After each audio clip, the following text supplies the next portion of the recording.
Welcome back to my studio, friends. My embarrassingly messy home office, crafty hobby, and business space that was drowning in chaos right along with my soul. In part 1, we moved a whole lot of crap, we threw out some trash, came up with a plan for organizing my artsy craftsy stuff. I'm gonna put a pegboard on this wall, purged a whole lot of useless paper, and had a very traumatizing discovery. I'm so stressed. This is where I left you. I didn't say much at the end of episode 1 because honestly, I was freaking out and struggling to be coherent and describe it in real time. So let me fill you in. So, after the nightmarish discovery of oodles of tiny little bugs crawling all over me, I ran inside, undressed into the washing machine, and took a very long shower while trying to quell the urge to peel all of my skin off. And then sat down and did a little bit of research and a whole lot of panicking and came to the conclusion that there were bird mites infesting my studio. What are bird mites, you may ask? Unfortunately, I can tell you. Bird mites are teeny tiny little nightmare specks that feed on birds, kind of like ticks, with all of the ick, just none of the Lyme disease. Fortunately, they cannot survive on humans. Thank all the deities for that. They're found on birds and on bird nesting material. So how the heck did they come to be crawling all over my studio? Basically, it was the unfortunate confluence of birds nesting in the eaves of the studio, alongside having an air conditioner in one window that had gaps around it, and then another window right below the nest being busted and sliding down and leaving a gap for the creepy crawlies to come creepy crawling inside. Don't worry, no birds were harmed in the making of this video. The birds also left the nest before this happened, which I'm pretty sure also contributed in the mites coming inside to search for a new host. Ugh. After briefly considering just burning the whole studio down, I got a grip, I took a deep breath, and I figured out a game plan. So in today's video, join me as we begin the banishing of the bird mites. Buckle up, folks. It's gonna be a lot of cleaning. So much cleaning. So much cleaning, in fact, that I broke it up into 2 episodes. So this is part 1 of 2 of cleaning the bird mites out of my studio. I hope it motivates you. I hope you are inspired to clean along with me, or at the very least, I hope it makes you very grateful for your mite-free space. Let's get into it.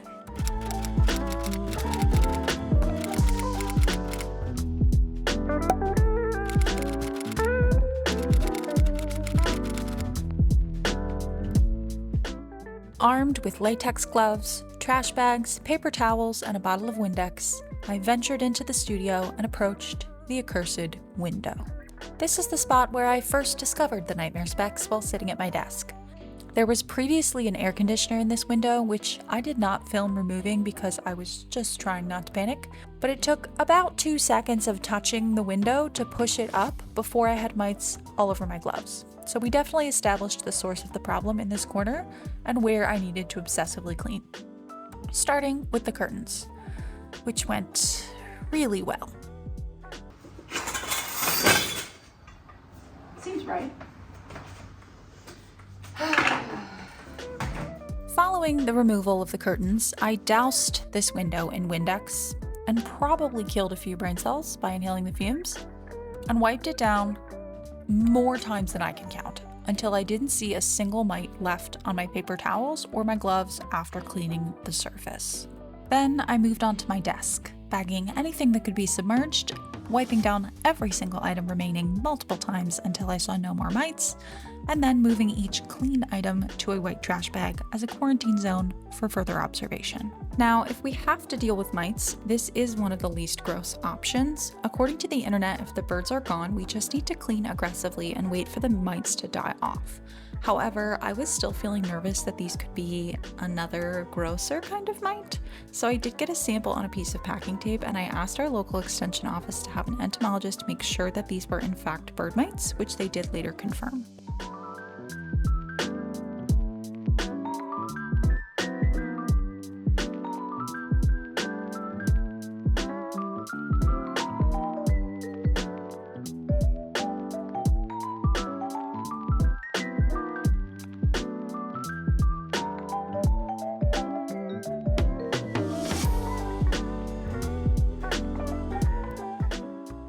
If you want a terrible drinking game, take a sip every time I stare at my hands with disgust and suspicion in this video. That was a joke, please don't do that, you will be very unwell.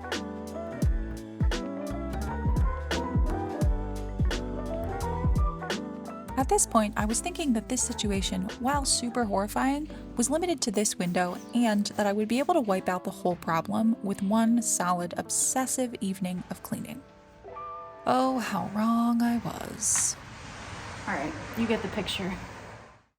After my initial evening of cleaning, I quickly realized that the mite situation was much worse than I was hoping. It was not, in fact, limited to one window, but all along one wall of the studio, and I found mites further into the center of the room in some places. Now, in retrospect, I think the mites in the center of the room are actually my own doing. I was carrying mite-infested things out of the studio and walking all the way across the room like a dummy, and I think I unintentionally spread them further by walking items over uninfested territory instead of just chucking everything out the window. I didn't ever find any mites anywhere that wasn't along the path between the window and the door of the studio, and on observing them, it doesn't appear that the mites can move very fast or jump very far, so I think this part was my own fault before I realized the severity of the situation. Unfortunately, I did have to ditch several crafting materials that I was pretty disappointed to be wasting, but it was stuff I couldn't really wash, and it just wasn't worth the risk that it was going to prolong or exacerbate the situation. So upon realizing my previous mistakes, I then decided to start in the farthest corner away from and work towards the accursed window. That meant starting in this corner with a lot of dried and preserved flower inventory. I didn't actually see any mites over here, but I did have to make some really hard decisions about getting rid of stuff. A lot of this stuff was the oldest dried flowers I'd either acquired from other people or things that I'd originally preserved to use in my wedding that I've just had a really hard time getting rid of. So even though it was all mite free and a lot of it looked okay, most of it was too old for me to actually feel good about selling, and it just needed to go to make room for better things that I can actually use. This whole horrifying situation really shook me up enough to give me a lighter trigger to get rid of stuff, but it was still really hard to ditch some of this. In the moment, all of this felt like such an embarrassing failure. Failure to keep on top of my space, failure to use these products before they're too old to do anything with, etc. This was definitely an experience of having to sit with really tough emotions and face hard decisions, knowing that it's going to give me a fresh start at the end of it all.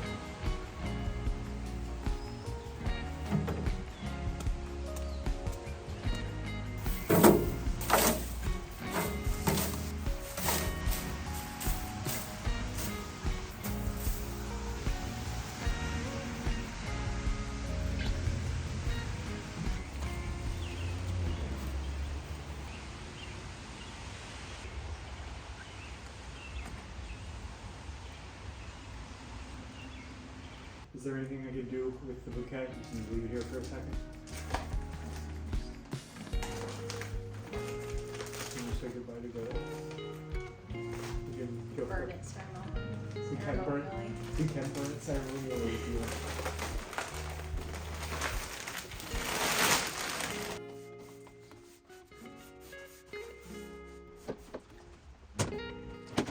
Now that we've done some decluttering and getting rid of things, we can finally start cleaning.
We then played the very fun game of empty these shelves so we can clean them, obsessively clean every item on those shelves and move them to these shelves so we can clean those shelves, and then move everything we just moved onto these shelves back onto those shelves.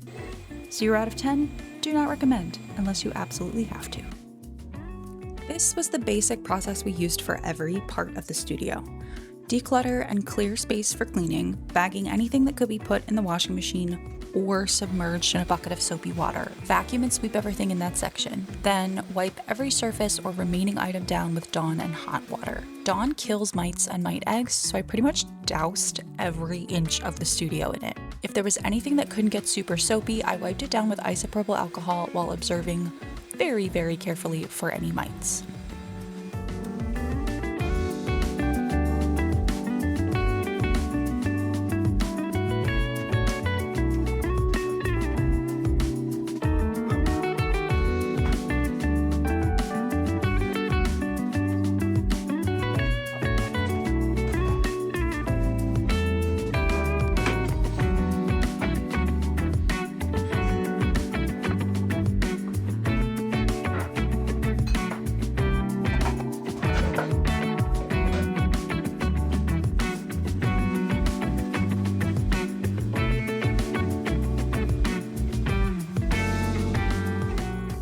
We then worked our way towards the danger zone with our handy weapons of shop vac, overturned 5-gallon bucket step stool, trash rags made out of cuttable t-shirts, and countless buckets of hot, soapy water.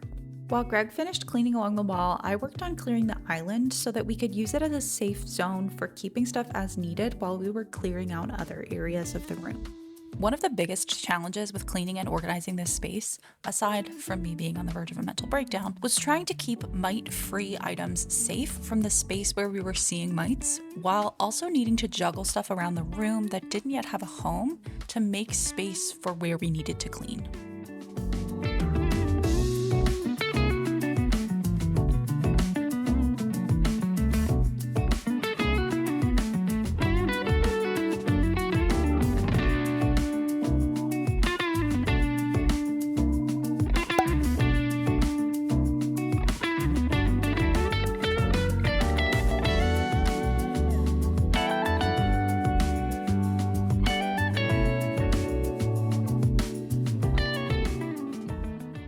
Finally, it was time to approach the accursed windows.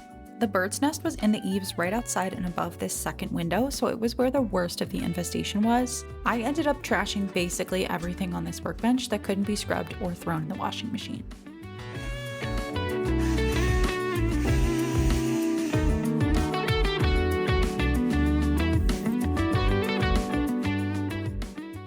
Greg was super helpful with this spot. I didn't really capture my emotions during this time because it was all I could do to just keep going, but I was really struggling with feeling so panicky, so grossed out, like absolutely unmanageable intrusive thoughts, plus feeling really ashamed that this whole issue had even happened and feeling like it was my fault for not staying on top of this space. So Greg really helped me through this, particularly in the most infested spots, because clearly he was very unbothered by the mites. I need to find a living one.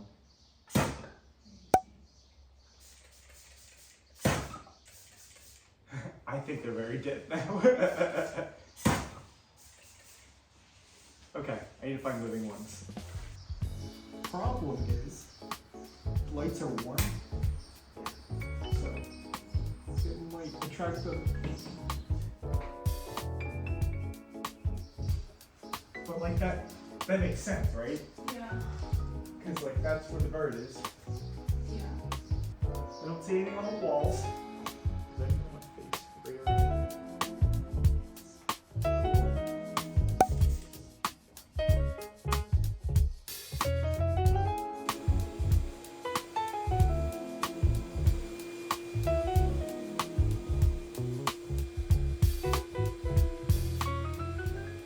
Once again, we are back to shuffling stuff. I've had these frames in here for a year, and it's a thing, again, that I got for free that I have such a hard time not hoarding. I do want to keep some of these that I have ideas for, but it was time to let quite a few of them go.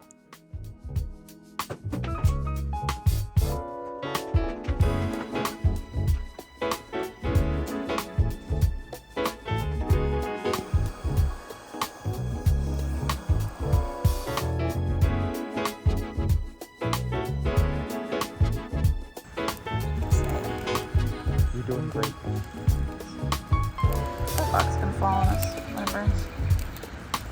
Eventually. It's okay. Now, just what you wanted to see, another set of shelves. You guessed it, we're gonna take stuff off and then put stuff back on said shelves. I've been using these wire shelves to hang flowers for drying. Again, I need to sort through inventory, get rid of anything old, and empty it so we can clean it. We finally had good weather for the first time in this process, so I took this one out to the driveway to be scrubbed down and hosed off outside.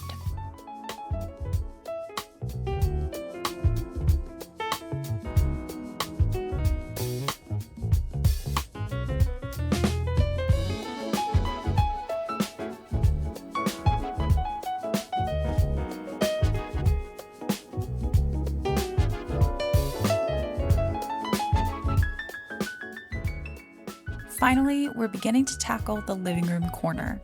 I did not see a single mite anywhere in here, but I was not taking any chances, especially because there's upholstered furniture here.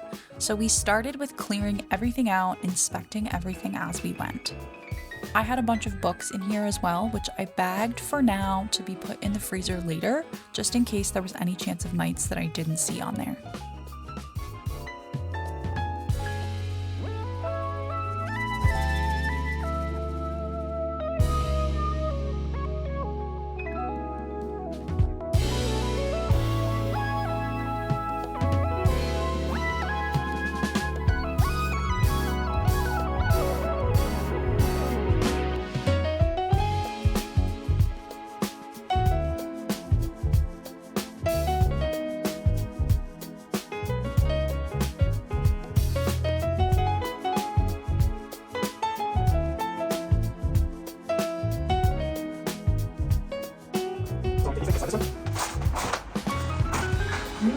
Oh wow, that's heavy! Oh crap!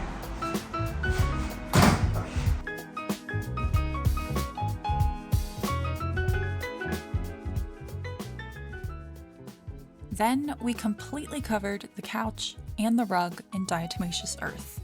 This is a powder that's made of fossils, and it basically microscopically scratches the shells of insects and dries them out. I subsequently learned from the extension office that this doesn't necessarily kill the mites, but it will slow them down. Anyway, it doesn't really matter because we subsequently obsessively vacuumed and washed all of these surfaces as well. If you do this, make sure you wear a mask. Inhaling diatomaceous earth is super bad for your lungs. Be like me, not like Greg.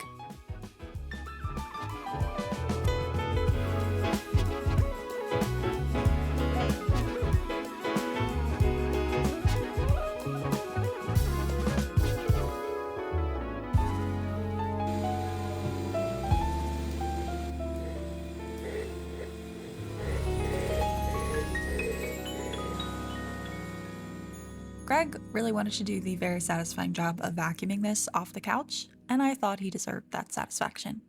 So he did that, and while he was working on that, I scrubbed a bunch of things with Dawn out in the driveway.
I vacuumed the diatomaceous earth out of the carpet, and then the shelving I scrubbed was dry and ready to come inside.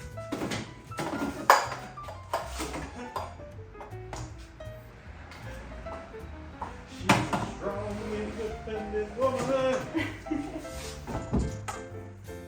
In clearing everything out, we made space for this along the wall, and I think it's going to make a big difference in the flow of the space.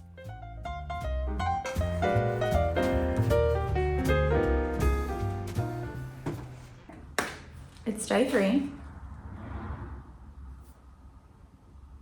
It's not day 3. It's day 5 of cleaning the studio. We got a lot done Saturday and Sunday. It's a holiday weekend, so luckily I have off of work today. And I think hopefully, this road noise is crazy. I think hopefully we are approaching the end.